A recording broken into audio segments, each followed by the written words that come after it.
नमस्कार। आज हम बात कर रहे हैं माजुली की। असम में ब्रह्मपुत्र नदी के ठीक बीचों बीच बसा है ये दुनिया का सबसे बड़ा नदी द्वीप। हमारे पास जो जानकारी है उसके आधार पर आज हम गहराई से समझेंगे कि आखिर क्यों इसे असमिया संस्कृति का दिल कहा जाता है। चलिए इस अनोखी जगह की कहानी में उतरते हैं। बिल्कुल।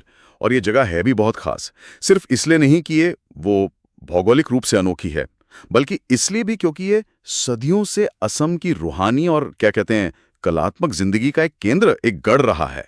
और वो सांस्कृतिक धरोहर आज भी वहां जिंदा है, धड़कती है। अच्छा। तो भौगोलिक रूप से अगर देखें, ये जोरहाट शहर से कोई 20 किलोमीटर दूर है ना? हाँ, और वहां पहुंचने के लिए फेरी लेनी पड़ती है, वही एकमात्र रास्ता है। और ये फैला कितना है, मतलब दिखने में कैसा है? करीब 350 वर्ग किलोमीटर का इलाका। सोचिए, पूरा हरा भरा, धान के खेत हैं, पानी वाली जमीनें हैं।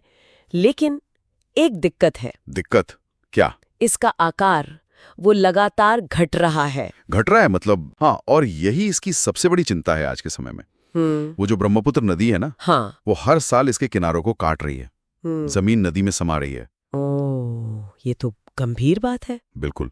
ये सिर्फ जमीन का कटाव नहीं है, ये एक पूरी जीवन शैली पर एक खतरा है।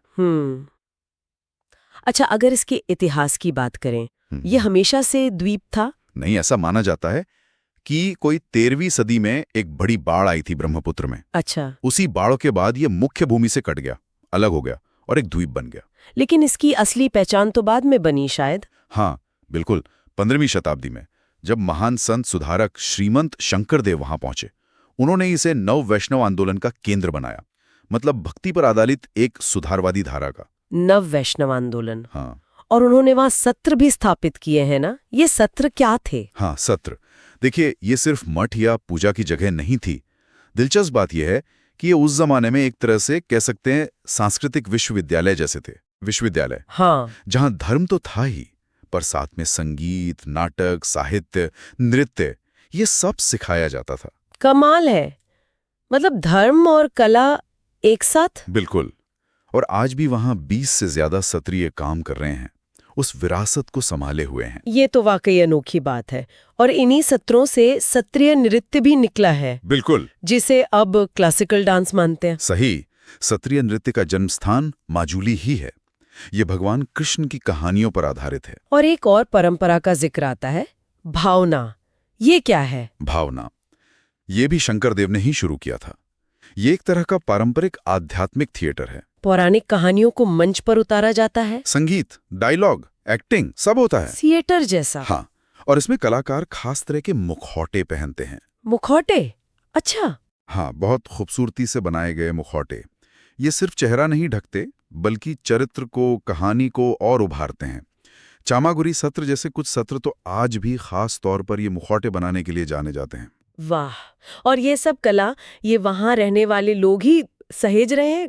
कौन लोग रहते हैं वहां मुख्य रूप से? हाँ जी, वहाँ मुख्य रूप से मिशिंग, देवरी और सोनोवाल, कछारी जैसे आदिवासी समुदाय रहते हैं। उनका जीवन काफी हद तक खेती, मछली पकड़ने और हाँ, हाथ से कपड़ा बुनने पर निर्भर है। हथकरघा बुनाई। हाँ, खासकर मिशिंग समुदाय की जो महिलाएं हैं, उनकी बुनाई की कला तो लाजवाब मानी जाती है। जीवन बहुत सादा है वहाँ, प्रकृति से जुड़ा हुआ, और लोग अपनी परंपराओं पर बहुत गर्व करते हैं। बाहर से आने वालों को अपनी संस्कृति दिखाने में, बांटने में उन्हें खुशी मिलती है। अच्छा लगता है ये सुनकर। और त्योहारों के समय कैसा माहौल होता है माजुली में? त्योहारों के टाइम तो माजुली एकदम जीवंत तो उठता है, खासकर नवंबर में जब रास महोत्सव होता है। रास महोत्सव? कृष्ण लीला वाला? हाँ बिल्कुल, पूरे द्वीप पर कृष्ण लीला होती है, भावना का मंचन होता है, जगह जगह रौनक होती है। और कोई खास त्योहार? एक और है, अली ए लिगान। ये मिशिंग समुदाय का वसंत का त्योहार है, मतलब खेती के नए मौसम की शुरुआत का जश्न। नाच गाना, साथ में खाना पीना। तो ये त्योहार सिर्फ मनोरंजन नहीं है, ये दरअसल समुदाय को जोड़ते हैं, अपनी जड़ों से जुड़े रहने का एक तरीका है। तो एक तरफ ये इतनी गहरी जीवन संस्कृति, और दूसरी तरफ वो कटाव वाली चुनौती जिसका जिक्र हमने शुरू में किया था। हाँ, वो चुनौती तो है और बढ़ती जा रही है। और जलवायु परिवर्तन का असर भी तो पड़ता होगा। निश्चित रूप से। नदी का जल स्तर बढ़ रहा है, मौसम का मिजाज बदल रहा है, ये सब द्वीप के अस्तित्व के लिए खतरा है। तो भविष्य कैसा दिखता है?